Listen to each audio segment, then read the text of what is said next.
안녕하십니까. 에듀앙닷컴 운영자 강쌤입니다. 공정행동기계 산업기사 2015년 5월 31일 시행한 기출문제 공기조화 보도록 하겠습니다. 문제 1번.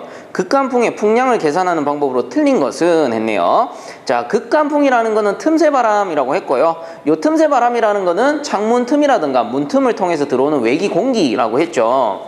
자, 그렇다면 이 극간풍량을 계산하는 방법으로 틀린 것은 했으니까 1번에 환기 횟수에 의한 방법. 그렇죠. 환기라는 거는 창문을 열고 닫던가 혹은 문을 열고 닫음으로써 환기를 시키는데 이 열고 닫는 횟수에 따라서 극간풍량은 당연히 바뀔 거예요. 1번 맞고. 그 다음 2번에 극간 길이에 의한 방법. 그렇죠. 문의 길이라든가 창문의 길이에 따라서 당연히 극간풍량 바뀔 거예요. 그 다음 3번에 창 면적에 의한 방법. 그렇죠. 창 면적에 따라서도 풍량이 바뀔 겁니다. 근데 4번에 보시면 제실 인원수에 의한 방법도 있는데 제실 인원수가 달라진다라고 해가지고 창문 틈으로 들어오는 외기 공기의 양이 바뀌겠느냐? 전혀 안 그렇죠. 무관한 거예요. 그래서 1번에 극간풍량을 계산하는 방법으로 틀린 것은 4번 제실 인원수에 의한 방법은 전혀 관계가 없습니다. 그래서 1번의 답은 4번. 자, 다음 2번 문제. 환기와 배연에 관한 설명으로 틀린 것은 했네요. 1번 환기란 실내의 공기를 차거나 따뜻하게 만들기 위한 방법이다 돼 있는데 차거나 따뜻하게 만드는 건 냉난방이잖아요. 그 틀린 거는 1번이겠죠. 그래서 요거를 고치게 되면 환기란 실내의 유해 물질 또는 공기를 배제시켜 실내 공기를 쾌적하게 만드는 것으로 바꿔줘야 됩니다. 그래서 2번에 틀린 것은 1번. 나머지는 맞으니까 한 번씩들 읽어보세요. 자, 다음 3번. 공기조화 방식 분류 중 전공기 방식이 아닌 것은 했네요. 자, 전공기 방식 아닌 것은 3번이죠. 유인 유닛 방식은 수공기 방식이었습니다. 자, 다음 4번 문제. 다음 분류 중 천장 치출 방식이 아닌 것은 했네요. 여기서 1, 2, 3번은 천장 치출 방식이 맞고요. 그 4번에 보시면 유니버셜형 돼 있는데 요거는 벽 치출 방식입니다. 그래서 4번에 틀린 것은 4번. 자, 그다음 5번. 다음 중 엔탈피의 단위는 했는데 엔탈피 H라는 거는 단위로 쓰게 되면 킬로칼로리 퍼 킬로그램 또는 킬로줄 퍼 킬로그램으로 썼었죠. 이렇게 하니까 헷갈리려나? OR 그죠? 킬로칼로리 퍼 킬로그램 또는 킬로줄 퍼 킬로그램으로 쓰게 됩니다. 이게 뭡니까? 어떤 물질 1kg이 보유하고 있는 열량, 어떤 물질 1kg이 보유하고 있는 열량 해서 에너지가 됐었죠. 자, 그래서 5번에 다음 중 엔탈피의 단위는 2번이 맞겠네요. 킬로칼로리 퍼 킬로그램. 자, 그 다음에 6번 문제. 다음의 표시된 벽체의 열 관류율은 해가지고 열 관류율 K를 구하는 문제가 되겠네요. 그래서 이 그림을 한번 그려보게 되면은 자, 벽돌, 그 다음에 단열재, 그리고 또 벽돌, 그 다음에 모르타르 이렇게 돼 있네요. 자, 그럼 종류 써볼까요? 얘가 벽돌, 요 놈이 단열재, 요 놈이 벽돌, 요 놈이 모르타르가 되고 요 오른쪽 편이 내표면, 그리고 요 왼쪽 편이 외표면 이라고 돼 있고요. 이때 각각의 그 주어진 조건을 제가 표시하겠습니다. 벽돌의 두께는 105mm고요. 요게 L1이라고 합시다. 그리고 단열재 두께는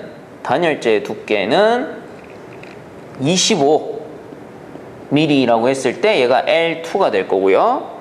그리고 또다시 벽돌이네요. 또다시 벽돌은 105mm, 얘를 L3라고 합시다. 그 다음에 마지막 모르타르 같은 경우는 두께가 20mm, 이 녀석이 L4라고 합시다. 자, 그리고 지금 주어진 게 내표면 열 전달률이 요게 A, 저는 1이라고 적을게요.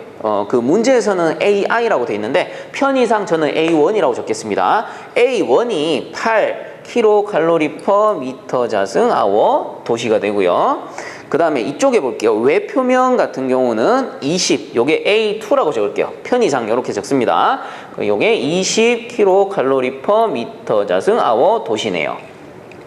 자, 이때 이제 각각의 열 전달률을 구해본다면, 자, 벽돌 같은 경우 벽돌의 그 열 전도율이 람다 1이라고 할게요. 여기서는 람다 A라고 되어 있는데 저는 제가 알아보기 쉽게 적는 겁니다. 그래서 람다 1이라고 적겠습니다. 그래서 벽돌의 열 전도율이 0.5. 단위는 생략합니다. 그 다음 단열재가 람다 2라고 합시다. 람다 2가 0.03. 그리고 요건 또 벽돌이잖아요. 벽돌 똑같겠죠. 람다 요게 3라고 하고 0.5. 그리고 모르타르가 0.6이라고 되어 있네요. 요게 람다 4라고 하고 0.62라고 적겠습니다.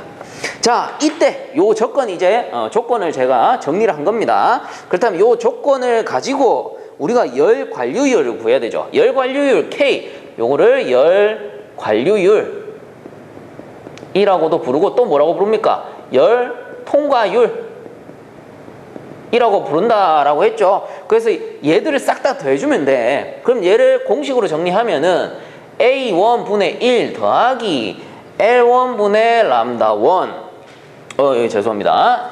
거꾸로 썼네요. 람다 1 분의 L1 더하기 람다 2 분의 L2 더하기 람다 3 분의 L3 더하기 람다 4 분의 L4. 그죠? 왜? 총 4개잖아, 벽이. 그리고 더하기 A2 분의 1. 그래서 얘가 내표면, 얘가 외표면이 되겠죠. 그리고 분의 1 하면 된다라고 했죠. 그래서 이 공식은 외우라고 했습니다. 그리고 람다 분의 L이라는 거는 종류가 많아지면 또 더 더해주시면 되는 거예요. 그래서 제가 그냥 종류를 나누기 위해서 1, 2, 3, 4로 편의상 쓴 겁니다. 자, 그럼 그대로 넣을게요. A1 같은 경우가 8이네요. 8분의 1 더하기 람다 1이 0.5. 그리고 L1 같은 경우, 자, 요거 105mm인데 미터로 바꿔야 됩니다. 하나, 둘, 셋. 그래서 0.105 더하기, 그 다음 람다 2가 0.03 분의 길이 하나, 둘, 셋 해서 0.025네요. 0.025 더하기 람다 3 요거네요. 람다 3 똑같죠? 요 벽이랑 똑같지? 둘 다 벽이니까 0.5 분의 0.105 벽돌 더하기 람다 4가 0.62 분의 길이가 0.02가 되겠죠. 미터로 나타내야 되니까. 그리고 요 녀석이 외표면이 더하기 20분의 1 분의 1이 될 겁니다. 자, 요렇게 해서 계산기로 계산을 한번 해보시게 되면은 답은 0.685 kcal/m 자승 아워 도시가 나올 거예요. 자, 그래서 이런 문제 같은 경우는 식 세우는 거야 뭐 차근차근 식을 세우시면 되는데, 문제는 이거 계산기 두드리다가 미스하시는 경우가 많아요. 그래서 계산기 계산하실 때 차근차근 하셔야 되고, 그리고 마지막에 요 역수 취해 준다는 거 요것도 잊으시면 안 됩니다. 자, 그래서 6번의 답은 0.685 kcal/m 자승 아워 도시라고 해서 6번의 답은 1번이 되겠습니다. 자, 그 다음 7번 문제. 다음 중 현열 부하에만 영향을 주는 것은, 현열이라는 것은 수분이 없다라고 했죠. 그래서 순수한 공구 온도에만 영향을 미치겠죠. 그래서 7번의 답은 현열 부하에만 영향을 주는 것은 1번 공구 온도. 자, 다음 8번 전열량의 변화와 절대습도 변화의 비율을 무엇이라고 하는가? 자, 전열량이라는 거는 델타 H 엔탈피죠. 그리고 나누기 뭡니까? 절대습도 델타 X로 나타내는 것을 우리가 U라고 하고요. 이 녀석을 열 수분비라고 불렀었죠. 그래서 열과 수분의 비입니다. 열 수분비. 자, 그러므로 8번의 답은 3번이 되겠네요. 자, 그 다음 9번 문제. 유인 유닛 공조 방식에 대한 설명으로 옳은 것은 이라고 했네요. 유인 유닛 방식이라는 거는, 자, 공조기가 딱 설치되고요. 여기에 송풍기가 설치되고, 그리고 실이 존재합니다. 그럼 실 내부에 유인 유닛을 이렇게 설치를 하겠죠. 그러면 여기서 조화된 공기를 치출하는데, 이때 치출된 공기를 1차 공기라고 해요. 이 1차 공기는 기본적으로 실내에 있는 공기보다 고속 고압입니다. 그리고 고속고압인 공기를 이 안에 노즐을 통해서 쫙 치출을 시켜버려요. 그러면 어떤 현상이 생기느냐? 요 아래쪽으로 실내에 있는 2차 공기가 요렇게 빨려 들어와요. 유인이 되는 거지. 노즐에서 순간적으로 분사를 시켜버리기 때문에 여기 내부는 어떻게 돼요? 흡입력이 발생하는 거야. 그래서 2차 실내 공기를 흡입해서 혼합하여 치출하는 이 방식을 유인 유닉 공조 방식이라고 하는 거죠. 자, 그렇다면 유인 유닉 공조 방식에 대한 설명으로 옳은 것은 이라고 했습니다. 1번 실내 환경 변화에 대응이 어렵다라고 되어 있는데 각 실에 유닛을 설치하기 때문에 이런 식으로 유닛을 설치를 하기 때문에 이 덕트만 이렇게 연결해 주시면 되잖아요. 그죠? 덕트만 이렇게 연결해 주게 되면은 각 실 제어가 어떻습니까? 용이하다. 그래서 1번 틀렸고요. 그 다음 2번에 덕트 공간이 비교적 크다라고 되어 있는데 전공기 방식에 비해서는 덕트의 차지 면적이 작습니다. 그래서 2번도 틀렸어요. 덕트 공간은 전공기 방식에 비해 비교적 작다. 이렇게 바꿔줘야 되고, 그 다음 3번에 각 실의 제어가 어렵다라고 되어 있는데 제가 1번에서 설명드렸죠. 각 실 제어는 용이하다. 자, 그렇다면 맞는 거는 4번밖에 없네요. 회전 부분이 없어 동력 전기 배선이 필요 없다. 자, 이 말은 무슨 말입니까? 요 말은 펜코일 유닛 방식하고 비교를 한 건데, 펜코일 유닛 방식 같은 경우는 실이 이렇게 있으면 냉온수기를 설치하는 거죠. 냉온수기 설치해서 여기 펜코일 유닛을 딱 설치를 합니다. 그러면 여기에서 배관을 연결하죠. 요 배관이 코일이 될 텐데 이때 냉수를 쫙 순환시키고 팬을 가동해서 실내를 냉각시키는 방식, 또는 뭐 온수를 보내면은 난방되는 거죠. 요런 거를 펜코일 유닛 방식이라고 하는데, 야랑 비교했을 때 가장 큰 차이점이 뭐예요? 팬이 있고 없고. 그죠? 유인 유닛과 펜코일 유닛의 차이점은 팬이 있고 없고입니다. 자, 그렇기 때문에 유인 유닛 방식 같은 경우는 4번에 회전 부분이 없어 동력 배선이 필요 없다. 그죠? 팬이 없는 거야. 팬이 없어. 팬이 없기 때문에 배선이 필요 없다. 그래서 9번에 맞는 거는 4번밖에 없습니다. 자, 그 다음 10번 문제. 습공기 선도상에서 확인할 수 있는 사항이 아닌 것은 이라고 했네요. 자, 습공기 선도 한번 그려봅시다. 요렇게 해가지고 요렇게 생겼죠. 상대습도 100%인 선이고. 자, 그렇다면 어느 습공기의 임의의 점을 딱 찍었다라고 했을 때 얘가 A점이다 라고 칩시다. 그러면 이 습공기의 상태를 확인하는 거예요. 1번의 노점 온도 같은 경우는 상대습도 100%인 선까지 요렇게 연장해서 내려버리면은 요게 TA라고 해서 이 뭡니까? 노점 온도. 즉, 요 A점에 상대습도 100%인 선까지 연장했을 경우에는 노점 온도를 확인할 수가 있는 거예요. 자, 그 다음에 2번에 습공기의 엔탈피 같은 경우는 엔탈피선 여기 있잖아요. 그래서 요렇게 딱 연결하게 되면은 HA라고 해서 요 A점의 엔탈피를 확인할 수가 있고요. 그 다음에 확인할 수 없는 건 3번이죠. 효과 온도라는 건 없습니다. 그리고 4번에 수증기 분압, 압력인데 요렇게 연장하게 되면은 절대 습도 X도 확인 가능하고요. 그 다음 수증기 분압, 절대 압력 P도 확인이 가능합니다. 자, 그렇기 때문에 10번에 습공기 선도상에서 확인할 수 있는 사항이 아닌 거는 3번 효과 온도밖에 없죠. 자, 그 다음 11번 문제. 공기조화기의 냉수 코일을 설계하고자 할 때의 설명으로 틀린 것은 1번 코일을 통과하는 물의 속도는 1m/s 정도가 되도록 한다. 요거 맞습니다. 그 다음 2번에 코일 출입구의 수온차는 대개 5에서 10도씨 정도가 되도록 한다. 얘도 맞아요. 그 다음 3번에 보시면 공기와 물의 흐름은 병류로 하는 것이 대수평균 온도차가 크게 된다라고 되어 있는데, 자, 여기서 말하는 병류라는 건 뭐예요?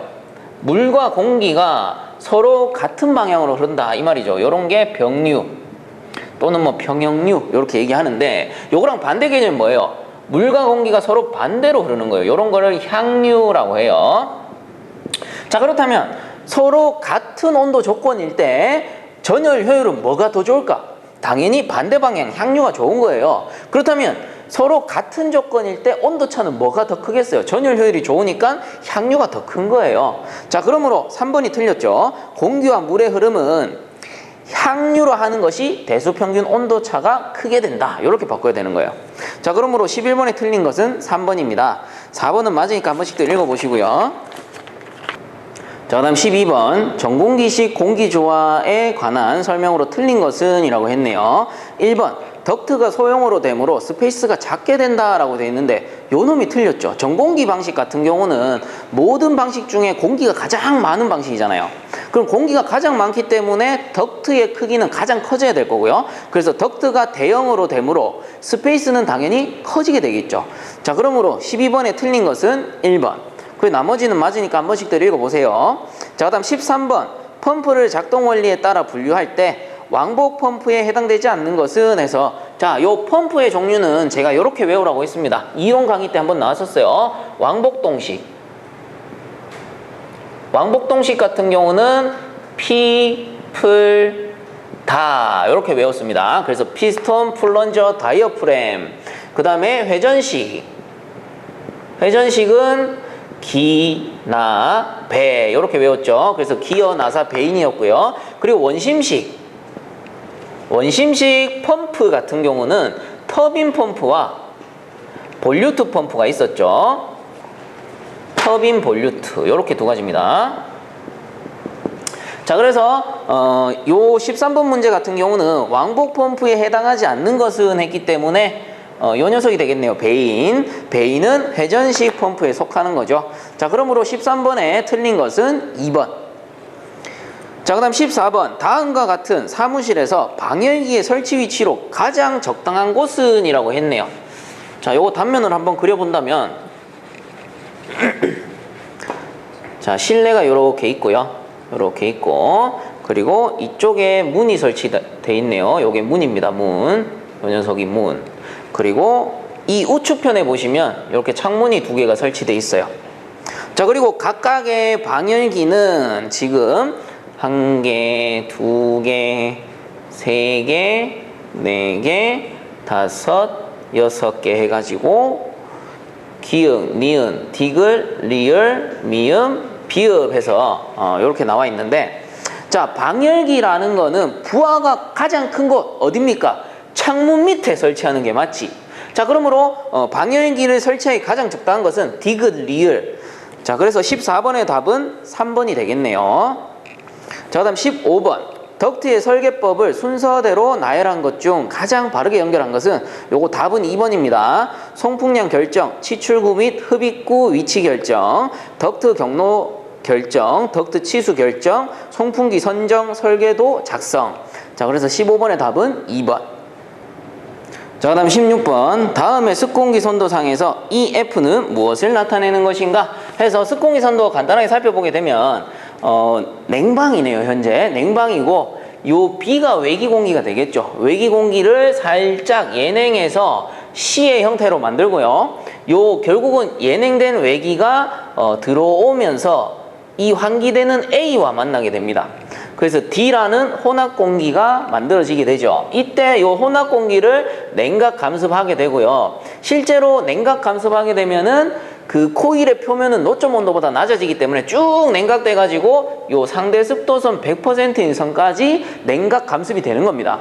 그런데 우리가 실제 사용하는 공기는 요 F점이 되는 거죠. 왜? 코일과 전열 교환하지 못하고 지나가는 못 쓰는 공기가 있으니까. 그래서 요 F에서 다시 제열해 가지고 실내로 치출시켜주는 형태가 요 선도가 될 텐데, 이 선도의 현재 상태가 될 텐데, 자, 그렇다면 여기에서 EF를 무엇이라고 하는가? 요 EF를 무엇이라고 합니까?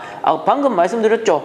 그 코일과 전열 교환하지 못한 공기, 바이패스 팩터라고 하는 거죠. 그래서 이 바이패스 팩터라는 거는 다시 한번 간단히 설명드리면, 증발기에 증발 코일이 탁 있다라고 했을 때 결국 공기가 증발 코일, 요 코일과 닿아야지만 냉각이 되는 거잖아요. 근데 이 코일과 닿지 못하고 이런 틈으로 빠져나가 버리는 공기, 즉 냉각 효율이 없는 공기를 바이패스 팩터라고 하죠. 그리고 참고적으로 사용할 수 있는 거, 전열 교환된 요거를 컨택트 팩터라고 한다라고도 배웠습니다. 자, 그러므로 16번에 EF를 나타내는 것은 4번 바이패스 팩터가 되겠죠. 자, 그 다음 17번 문제. 공조용 가습장치 중 수분무식에 해당되지 않는 것은 해서 4번에 보시면 적하식이라고 되어 있는데, 적하식은 증발식에 속해요. 자, 그래서 17번에 틀린 것은 4번. 자, 그 다음 18번 문제. 덕트의 직관부를 통해 공기가 흐를 때 발생하는 마찰 저항에 대한 설명 중 틀린 것은 이라고 했죠. 자, 이 문제 같은 경우는 교재 295페이지에 나오는 공식을 참고하시면 되고, 그 공식이 뭐냐? 델타 P는 람다의 D분의 L, EG분의 V 자승의 R입니다. 자, 그러면 이 녀석이 뭐냐? 이 델타 P라는 게 덕트 직관부 마찰저항, 그리고 요 람다라는 게 관마찰 저항계수, 그 L이라는 게 어디서 많이 봤죠? 요 녀석이 덕트의 길이. D라는 것도 어디서 많이 봤어요? 요거는 덕트 지름. 그리고 요 이 G의 G라는 거는 중력가 속도. 흔히 지구에서는 9.8로 씁니다. 그 다음 V라는 게 공기 평균 속도. 평균 속도. 그리고 요 R이라는 게 공기 평균 비중량입니다. 그래서 요 녀석이 주로 1.2로 사용을 하고 있죠. 자, 그렇다면 요 공식을 가지고 한번 풀어본다면 18번 덕트의 직관부를 통해 공기가 흐를 때 발생하는 마찰 저항에 대한 설명으로 틀린 것 보겠습니다. 1번 관마찰 저항 개수에 비례한다. 자, 직관부 마찰 저항은 관마찰 개수에 비례하네요. 그 다음에 2번에 덕트의 지름에 반비례한다. 덕트 지름에 반비례한다. 맞죠? 그 다음 3번에 공기의 평균 속도의, 자, 평균 속도의 제곱에 비례한다. 맞네요. 그럼 틀린 거 4번이겠네. 4번 중력 가속도의 2배에 비례한다라고 돼 있는데 중력 가속도 2배에 반비례하는 겁니다. 자, 그래서 18번에 틀린 것은 4번이 되겠습니다. 자, 19번 문제. 다음 장치도 및 TX 선도와 같이 공기를 혼합하여 냉각 제열한 후 실내로 보낸다. 여기서 외기부하를 나타내는 식은이라고 했네요. 단 혼합 공기량은 G kg/h이다 라고 되어 있습니다. 자, 그렇다면 여기서 외기부하를 구해야 되는데 이 문제 예전에도 한번 풀었었어요. 어디서 풀었냐? 2013년 3월 10일 공기조합. 몇 번 문제입니까? 3번 문제. 요 3번 문제와 동일합니다. 근데 뭐 기호만 좀 바뀌었어요. 그때는 1번, 2번, 3번 뭐 이렇게 써져 있었는데 지금 기역, 니은, 디귿, 리을 뭐 이렇게 써져 있네요. 자, 그래서 요 선도 같은 경우는 어떤 상황입니까? 기역, 요 외기가 들어오죠. 외기가 들어와 가지고 니은과 만나는 거예요. 자, 외기가 들어와서 니은과 만나는 거예요. 니은 뭔데? 실내와 환기 공기잖아. 그러면 외기 자체가 실내 환기 공기를 만나가지고 결국 실내 환기 공기를 살짝 가열하게 되는 거죠. 그래서 혼합되면서 디귿이라는 공기로 변하는 겁니다. 그럼 이 혼합된 공기가 냉각 감습해가지고 냉각 감습하죠. 요 냉각되니까 리얼이란 공기가 되었다가 다시 여기서 너무 추워. 너무 추우니까 약간만 가열하자. 그래서 살짝 제열을 하는 거예요. 살짝 제열을 하는 거죠. 그래서 미음이라는 공기가 되고, 그리고 요 미음을 다시 실내로 넣어주는 거예요. 그럼 여기 실내가 이렇게 있다. 그럼 미음이란 공기를 치출하고, 그리고 환기시키는 게 결국은 니은이라는 공기가 되겠죠. 자, 그렇다면 여기에서 외기부하라는 거는 기역, 디귿이 아니고요. 외기부하라는 거는 디귿, 니은이라고 했죠. 헷갈리죠? 왜 헷갈립니까? 외기공기가 기역인데 그러면 기역과 디귿이 당연히 외기부하 아닙니까? 라고 물어볼 수 있다라는 거지. 그래서 제가 그때 어떻게 설명했습니까? 부하라는 거는 결국 실내의 온도를 높이는 요소라고 했잖아. 냉방입니다. 냉방. 냉방이기 때문에 여름철 냉방부하라는 거는 실내 공기의 온도를 높이는 요인. 그럼 이건 뭡니까? 냉방을 하고 있는 상태이기 때문에 실내 온도가 이 외기 온도보다 낮은 상태고 외기 온도가 실내 온도보다 높은 상태야. 그러면 결국은 이 외기 공기가 실내 공기를 만나가지고 가열시키는 상황이 되는 거죠. 그렇기 때문에 어떻게 됩니까?